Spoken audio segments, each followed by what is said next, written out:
Let me tell you about something that makes most people uncomfortable. Your intelligent, educated friend shares a completely false story on social media, presented as fact. Your parent forwards you an article that's obvious propaganda. Your colleague passionately argues a position based on information that's demonstrably untrue. And you wonder, how can they believe this? Don't they fact check? Can't they see this is clearly false? But here's what most people don't understand about misinformation. Falling for it isn't about intelligence or education. It's about psychology. It's about how human brains process information, how emotions override logic, how tribal identity shapes what we accept as true. And the uncomfortable truth? We're all vulnerable to it. Every single one of us, including you.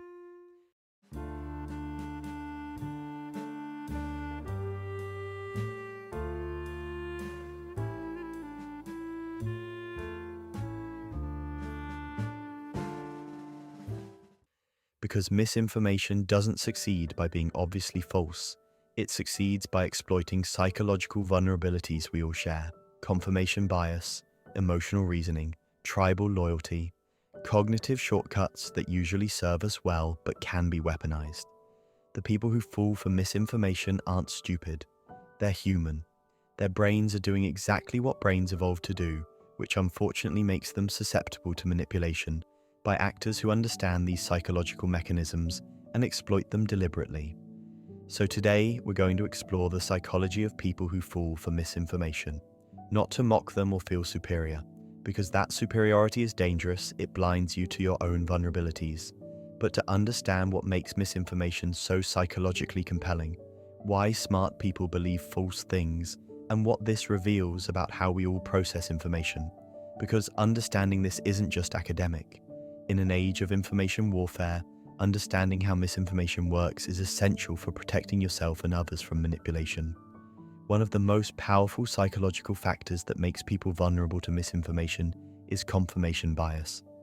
This is the tendency to seek out, interpret, and remember information that confirms what you already believe while dismissing or ignoring information that contradicts those beliefs.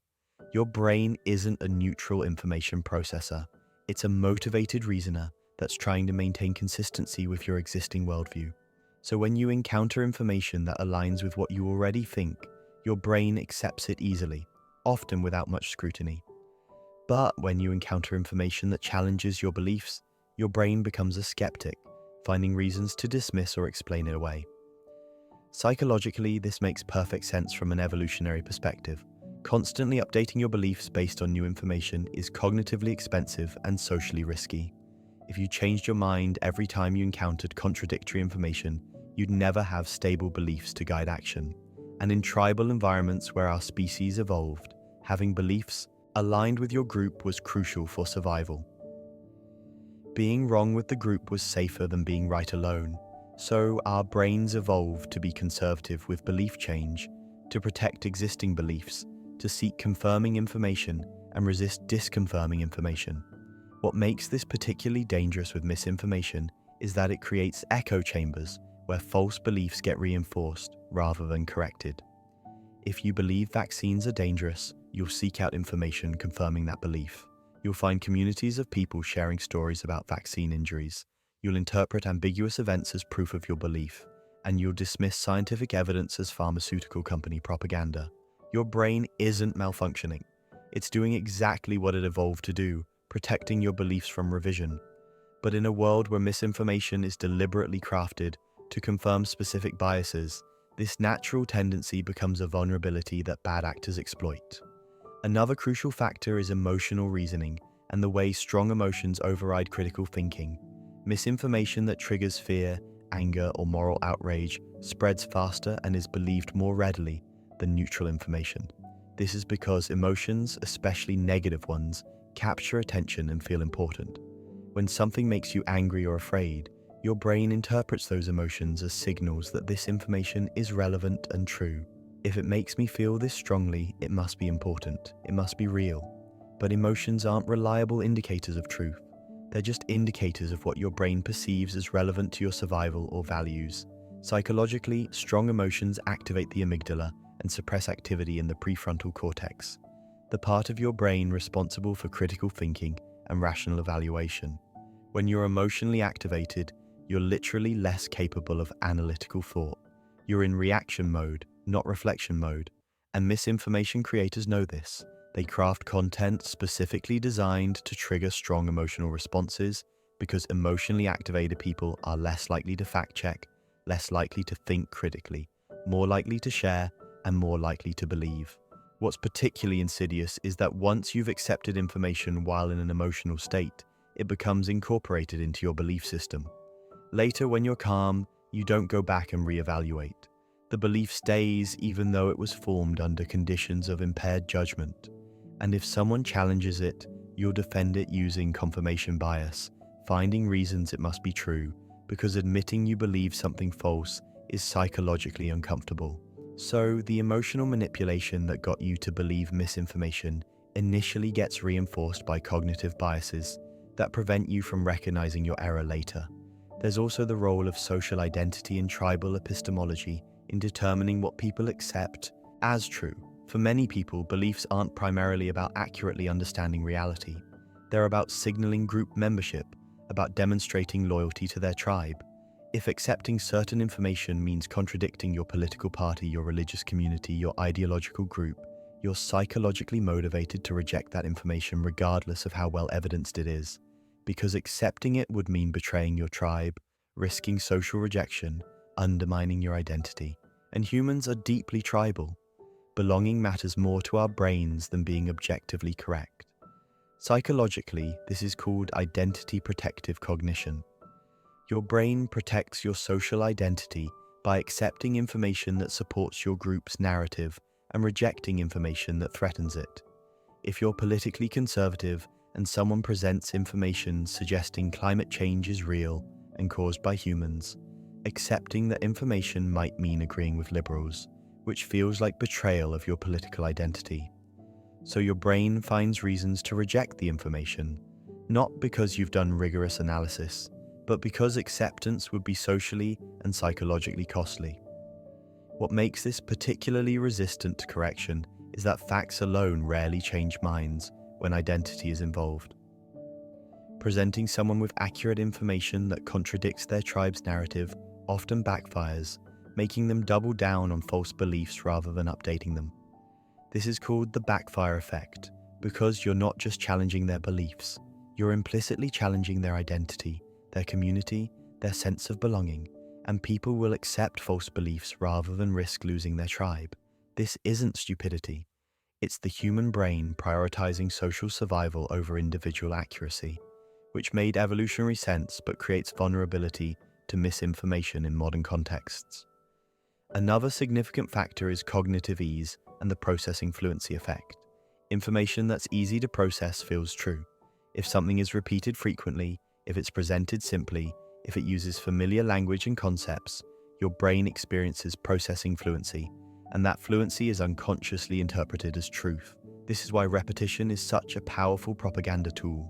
The more times you hear something, even something false, the more true it feels. Your brain mistakes familiarity for accuracy. I've heard this before, so it must be reliable information. Psychologically, this is because your brain uses mental shortcuts, heuristics, to evaluate information quickly without deep analysis. One of these shortcuts is familiar equals true. Usually this works fine. Things you've encountered repeatedly are often reliable, but this heuristic can be exploited. If someone repeats a lie enough times across enough platforms, it starts feeling true even to people who were initially skeptical. The repetition creates familiarity. Familiarity creates processing ease, and processing ease is unconsciously interpreted as validity. What's also happening is that simple, narratively coherent misinformation is easier to process than complex, nuanced truth. Conspiracy theories, for example, often provide simple explanations for complex events. The deep state is controlling everything is easier to process than understanding the complex interplay of political, economic, and social forces that actually shape events. And that simplicity makes conspiracy theories feel true. Your brain prefers simple, coherent narratives to complex, ambiguous reality. So even when the simple narrative is false, it feels more satisfying, more explanatory, more true than messy, complicated truth. And once you've accepted the simple narrative, it's psychologically difficult to exchange it for a complex one, even when the complex one is accurate. There's also the Dunning-Kruger effect and overconfidence in one's ability to detect misinformation. Many people who fall for misinformation believe they're too smart to be fooled. They think their critical thinking skills protect them. But the Dunning-Kruger effect shows that people with limited knowledge in an area often overestimate their competence. They don't know enough to recognize what they don't know.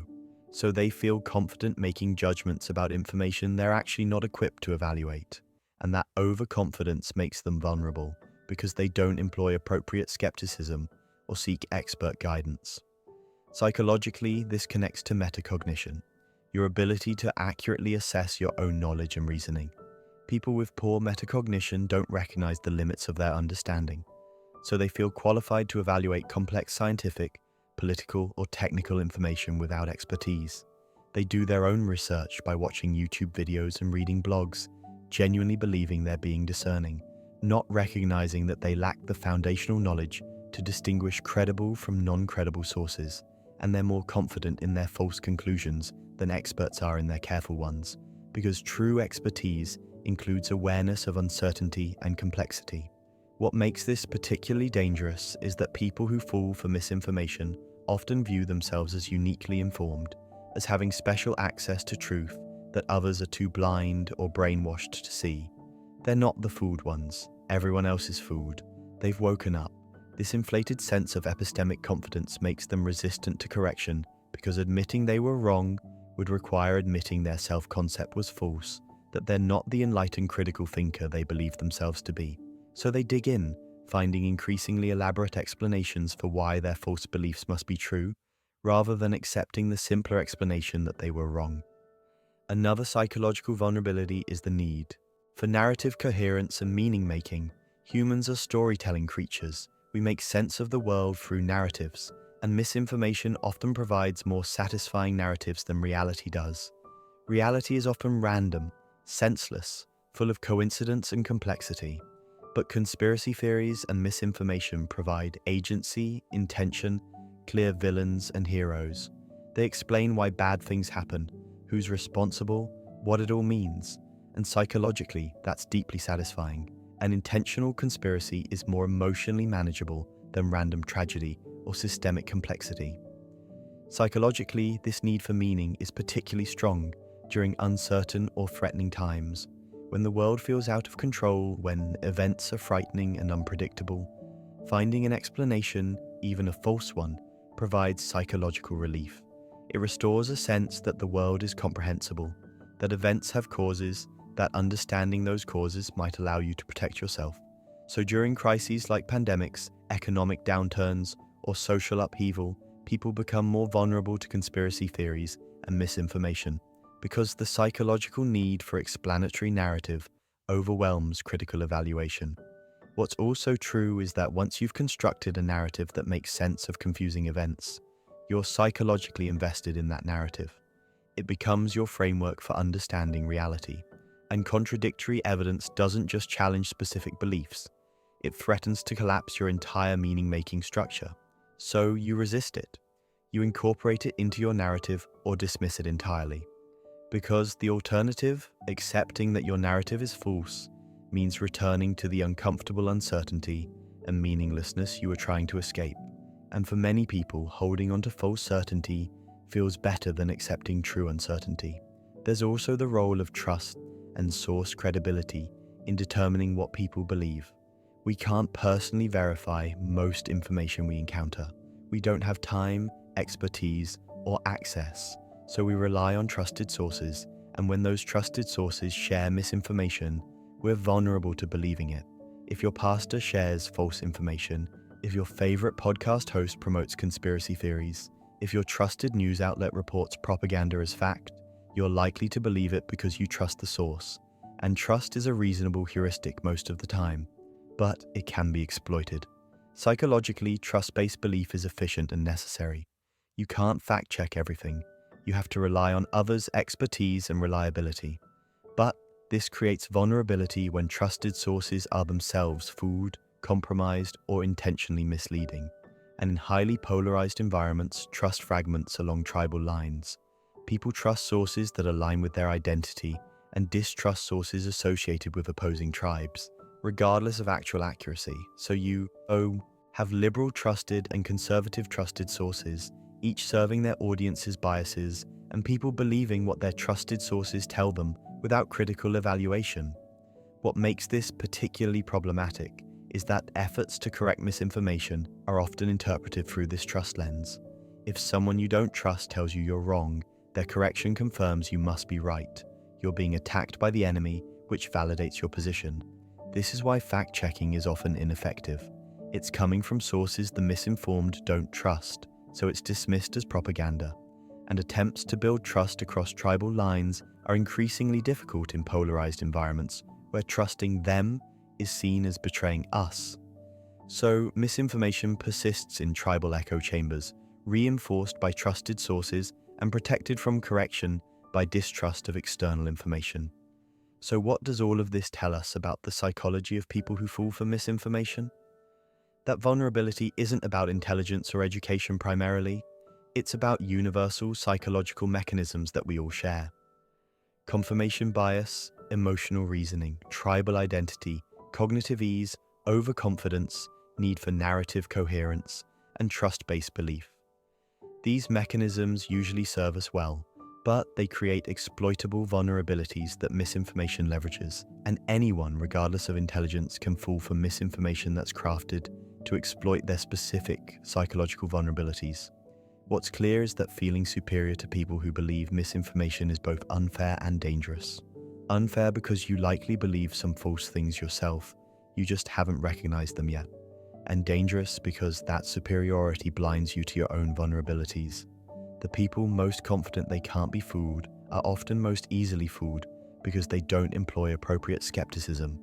Humility about your own fallibility is protective. Recognizing that your brain has the same exploitable features as everyone else's makes you more careful, more skeptical, more willing to check your beliefs against evidence. If you want to protect yourself from misinformation, several strategies help. First, develop better metacognition. Recognize the limits of your knowledge. If you're not an expert in epidemiology, you're not qualified to evaluate vaccine safety through your own research. Defer to expert consensus in areas outside your expertise. Second, notice your emotional reactions to information.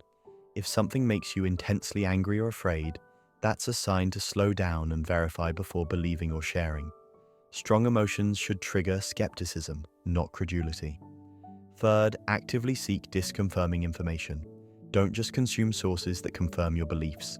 Deliberately expose yourself to credible sources that challenge them. Fourth, check sources. Who is saying this? What are their qualifications? Do they have conflicts of interest? Is this information reported by credible outlets or only by fringe sources? Fifth, be suspicious of information that's too neat, too simple, too perfectly villainous. Reality is messy and complex.